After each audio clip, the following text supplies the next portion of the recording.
Keadaan negara Bolivia yang berada di tengah daratan benua Amerika Selatan sempat menegangkan pada Rabu 26 Juni 2024 kemarin. Pasukan tentara negara ini berupaya melakukan kudeta dan menyerbu ibu kota La Paz dengan kendaraan lapis baja atau tank. Pasukan memasuki Plaza Murillo, yaitu sebuah alun-alun bersejarah tempat kantor kepresidenan dan kongres berada. Jenderal Juan José Zúñiga Macias mencoba mendobrak pintu besi istana presiden.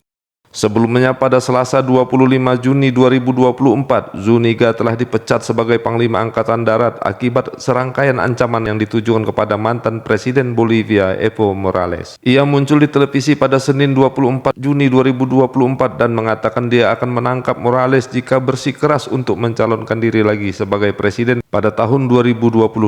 Morales merupakan presiden pertama Bolivia yang berasal dari suku asli yang sangat populer. Dengan mengabaikan konstitusi, ia mencalonkan diri untuk masa jabatan keempat pada 2019 lalu. Pemimpin Serikat Coca yang berhaluan kiri ini pun menang, tetapi ia dipaksa mengundurkan diri oleh protes atas kecurangan pemilu. Morales melarikan diri dan kemudian kembali lagi ke Bolivia setelah Arce yang sehaluan dengannya memenangkan kursi kepresidenan pada bulan Oktober 2020. Sejak Morales kembali, perebutan kekuasaan pun berkembang di antara mereka. Morales semakin sering mengkritik pemerintahan. Ia menuduh pemerintah Arce melakukan korupsi, menoleransi perdagangan narkoba dan menyingkirkannya secara politis.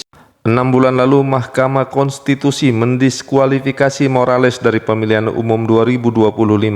Namun ia tetap saja mencalonkan diri sebagai kandidat dari Partai Movimiento al Socialismo atau Gerakan Menuju Sosialis. Dengan keadaan itu, Jenderal Zúñiga berdalih bahwa kudeta yang dilakukan adalah karena kelumpuhan ekonomi akibat pertikaian para elit politik. Dia mengatakan telah muak dengan pertikaian politik dan mengambil jalan pintas untuk memulihkan demokrasi.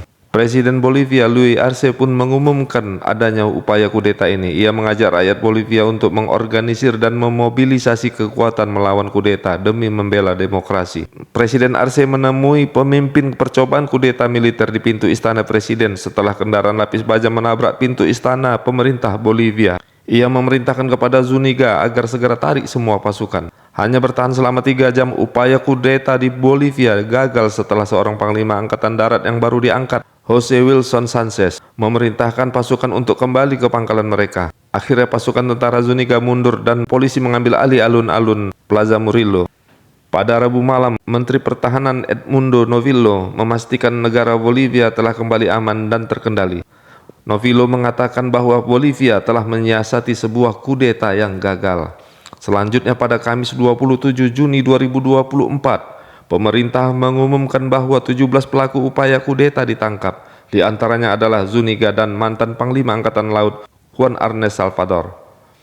Namun, saat sebelum ditahan, Zúñiga sempat mengklaim bahwa kudeta ini hanya sebuah rekayasa. Ia mengaku hanya menjalankan arahan Presiden Arce untuk mempersiapkan sesuatu demi menaikkan popularitas.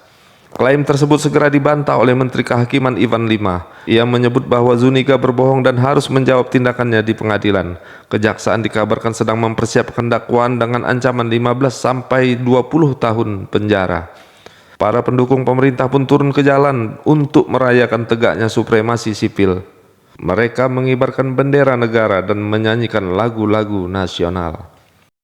Tim Oke Andri Sofyan mengabarkan, salam Orbit Kepri.